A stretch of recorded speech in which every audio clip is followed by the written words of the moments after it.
भगवान श्री कृष्ण के जीवन से जुड़ी 11 रोचक घटनाएं। जानिए, न कोई मरता है और न ही कोई मारता है, सभी निमित्त मात्र हैं।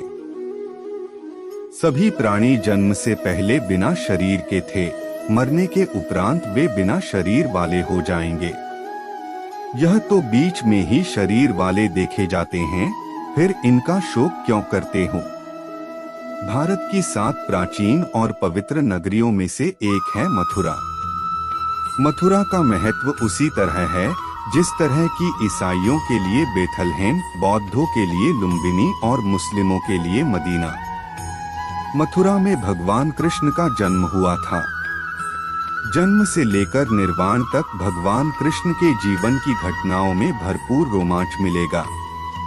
वीडियो को लास्ट तक जरूर देखें। जो भी वीडियो को लाइक करें, चैनल को सब्सक्राइब करें। भगवान कभी उनकी जिंदगी में दुख ना आए। किसी ने कृष्ण के मामा कंस को बताया कि वसुदेव और देवकी की संतान ही उसकी मृत्यु का कारण होगी।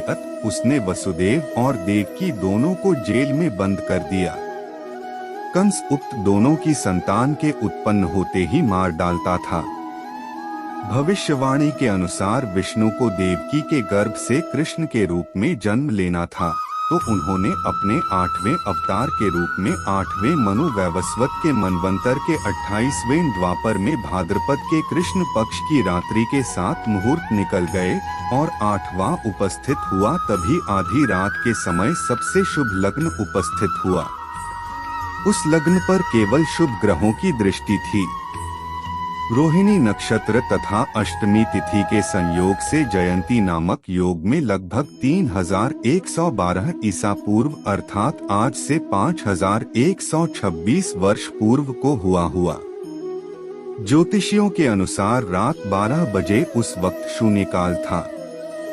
यमुना के पार गोकुल जब कृष्ण का जन्म हुआ तो जेल के सभी संतरी माया द्वारा गहरी नींद में सो गए।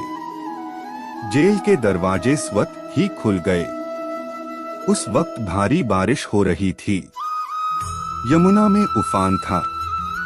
उस बारिश में ही वसुदेव ने नन्हे कृष्ण को एक टोकरी में रखा और उस टोकरी को लेकर वे जेल से बाहर निकल आए। कुछ दूरी पर ही यमुना नदी थी। उन्हें उस पार जाना था, लेकिन कैसे? तभी चमत्कार हुआ। यमुना के जल ने भगवान के चरण छुए और फिर उसका जल 2 हिस्सों में बंट गया और इस पार से उस पार रास्ता बन गया। कहते हैं कि वसुदेव कृष्ण को यमुना के उस पार गोकुल में अपने मित्र नंदगोप के यहाँ ले गए। वहाँ पर नंद की पत्नी यशोदा को भी एक कन्या उत्पन्न हुई थी। वसुदेव श्री कृष्ण को यशोदा के पास सुलाकर उस कन्या को ले गए। गोकुल माँ यशोदा का मायका था और नंदगांव में उनका ससुराल। श्री कृष्ण का लालन पालन यशोदा व नंद ने किया। गोकुल यमुना के तट पर बसा एक गांव है, जहाँ सभी नंदों की गायों का निवास स्थान था। नंद मथुरा के आसपास गोकुल और नंदगांव में रहने वाले आभीर गोपों के मुखिया थे। यहीं पर वसुदेव की दूसरी पत्नी रोहिणी ने बलराम को जन्म दिया था। बलराम देवकी के 7वें गर्भ में थे, जिन्हें योगमाया ने आकर्षित करके रोहिणी के गर्भ में डाल दिया था। यह स्थान गोप लोगों का था। मथुरा से गोकुल की दूरी महज 12 किलोमीटर है। पूतना का वध जब कंस को पता चला कि छलपूर्वक वसुदेव और देवकी ने अपने पुत्र को कहीं और भेज दिया है, तो उसने चारों दिशाओं में अपने अनुचरों को भेज दिया और कह दिया कि अमुक अमुक समय पर जितने भी बालकों का जन्म हुआ हो उनका वध कर दिया जाए। पहली बार में ही कंस के अनुचरों को पता चल गया कि हो न हो वह बालक यमुना के उस पार ही छोड़ा गया है।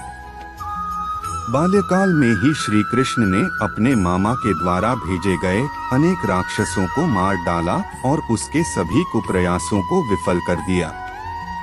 सबसे पहले उन्होंने पूतना को मारा। पूतना को उन्होंने नंद बाबा के घर से कुछ दूरी पर ही मारा। नंदगांव में कंस का आतंक बढ़ने लगा तो नंद बाबा ने वहां से पलायन कर दिया। पलायन करने के और भी कई कारण रहे होंगे। वृंदावन आगमन नंदगांव में कंस के खतरे के चलते ही नंद बाबा दोनों भाइयों को वहां से दूसरे गांव वृंदावन लेकर चले गए। वृंदावन कृष्ण की लीलाओं का प्रमुख स्थान है। वृंदावन मथुरा से 14 किलोमीटर दूर है।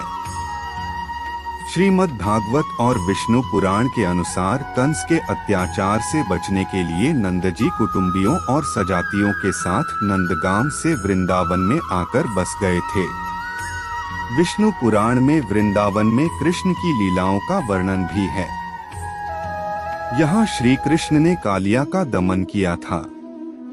कालिया और धनुक का वध, फिर कुछ बड़ा होकर उन्होंने कदम वन में बलराम के साथ मिलकर कालिया नाग का वध किया। फिर इसी प्रकार वहीं ताल वन में दैत्य जाति का धनुक नाम का अत्याचारी व्यक्ति रहता था, जिसका बलदेव ने वध कर डाला। उक्त दोनों घटनाओं से कृष्ण और बलदेव की ख्याति दूर दूर तक फैल गई थी। इसके अलावा यहाँ पर उन्होंने यमलार्जुन, शक्तासुर वध, प्रलंब वध और अरिष्ट वध किया। रासलीला मान्यता है कि यहीं पर श्री कृष्ण और राधा एक घाट पर युगल स्नान करते थे। इससे पहले कृष्ण की राधा से मुलाकात गोकुल के पास संकेत तीर्थ पर हुई थी। वृंदावन में ही श्री कृष्ण और गोपियां आंख मिचौनी का खेल खेलते थे। यहीं पर श्री कृष्ण और उनके सभी सखा और सखियां मिलकर रासलीला अर्थात तीज त्योहारों पर नृत्य उत्सव का आयोजन करते थे। कृष्ण की शरारतों के कारण उन्हें बांके बिहारी कहा जाता है। यहाँ बांके बिहारी जी का मंदिर है। यहाँ पर यमुना घाट के प्रत्येक घाट से भगवान कृष्ण की कथा जुड़ी हुई है। गोवर्धन पर्वत वृंदावन के पास ही गोवर्धन पर्वत है।